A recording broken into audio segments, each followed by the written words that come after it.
There are some surprising, dare I say shocking things that can actually make your novel boring. These are story elements that on the surface seem like a good idea, something that would make your novel more exciting, but when executed in the wrong way, they can actually make readers.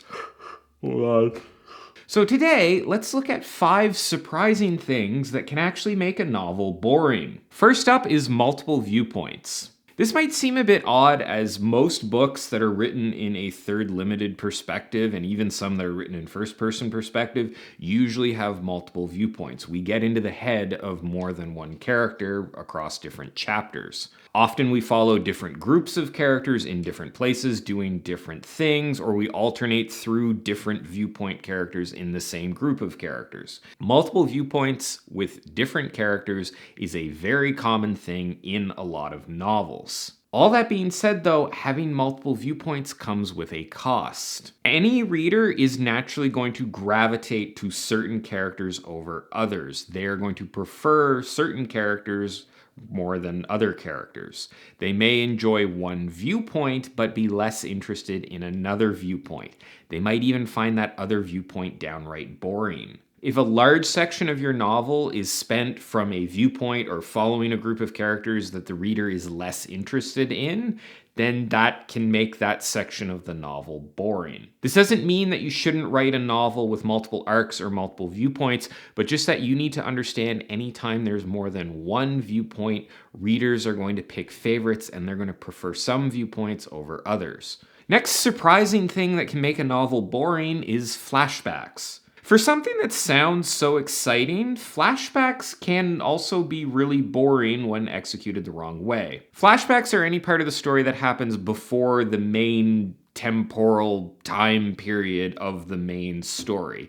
If we're reading about a crime-fighting accountant in their 30s and we go back to revisit an event that happened when they were 5 years old, that's a flashback. You've probably read a novel with a bad flashback in it. You've probably read several novels with a bad flashback in it. A flashback that goes on for way too long, or is too distracting from the main story, or just seems rambling and pointless, that will usually result in a bad flashback. I think flashbacks go wrong so often, and I think they're so hard to pull off because ultimately what you're doing is you're pulling the reader away from a story that they are enjoying.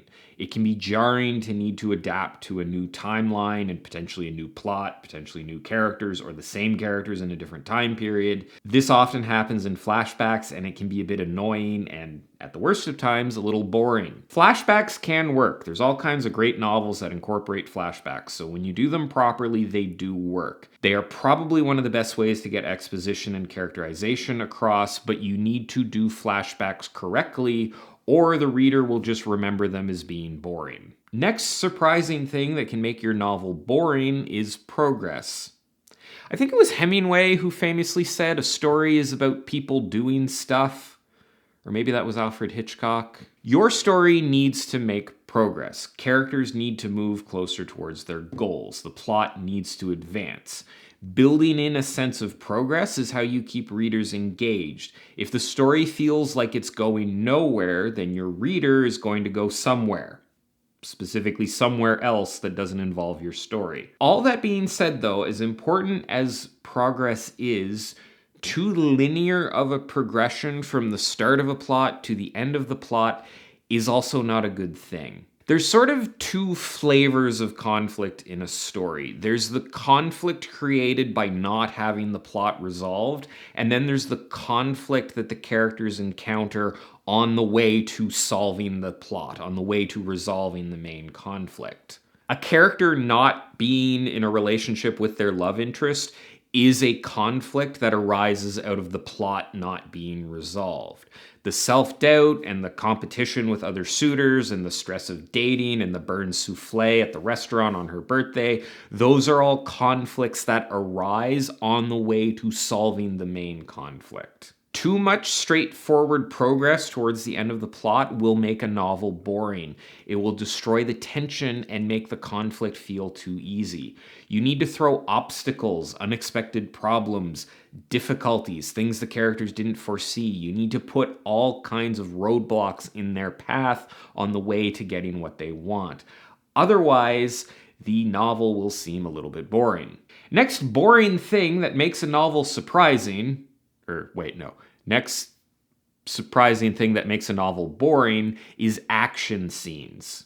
This is probably a little bit surprising because action is almost literally the exact opposite of boredom.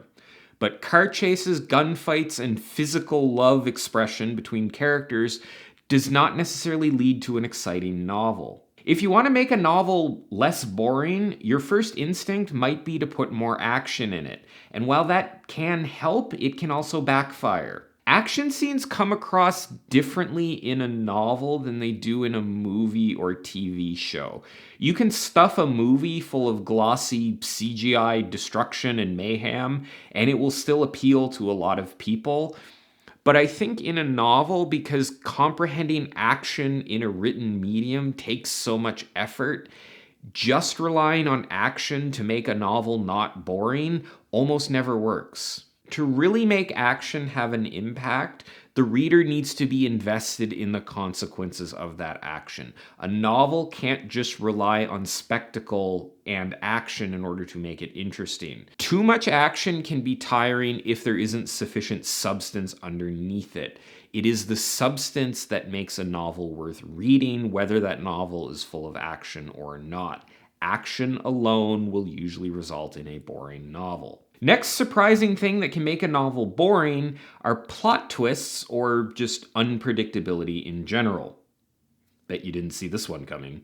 There's this weird paradox in storytelling where having a story that the reader could have predicted the ending of is almost always preferable to a story that is completely unpredictable. A great example of this is mysteries. One of the cardinal rules of mysteries is that a character in the story can't solve the mystery using information that isn't available to the reader. This is because one of the reasons that a lot of people read mysteries is to try and figure out the mystery before the characters do. And if they're not able to do that because the resolution of the mystery was too unpredictable, that's not going to result in a good story. A complex, high-quality mystery is arguably one that's really hard to solve, and an easy way to make a mystery hard to solve is to simply withhold the information necessary to solve it from the reader. But this will result in a story where the reader feels cheated, and the same thing happens whenever you solve a plot in a way that is too unpredictable. If the wizard kills the dragon with a heretofore unintroduced power, or the spaceship that couldn't travel faster than the speed of light suddenly is able to travel faster than the speed of light at the climax of the story, or if any other Deus Ex Machina type plot device solves the plot, then the reader will feel cheated because the story was too unpredictable. Plot twists that completely come out of nowhere, that have no foreshadowing or any ability to be predicted, or worse, twists that violate previously established rules in the story, these create too much unpredictability and they will weaken your story. You might think at first glance that having a completely unexpected, unpredictable ending is the best way to go, but really pulling off a good ending means setting stuff up, foreshadowing, establishing rules and expectations, and then delivering on those expectations. The ending can still be surprising, but it should also be inevitable. It should be retroactively predictable based on the stuff that you established earlier in the story. Lots of twists and unpredictability does not necessarily lead to an engaging novel. Too much of this stuff will make a novel boring. Speaking of too much of something becoming boring, I'm going to stop talking now because I've been talking for a long time, and too much of me talking is boring, as a lot of people repeatedly tell me. So anyway, there you have it. If there are things that you find make a novel boring and also are surprising, please share them in the comments down below. If you want to see more stuff like this, you can check out all my other writing advice related videos and subscribe to my channel. As always, thanks so much for watching, and I will see you next time.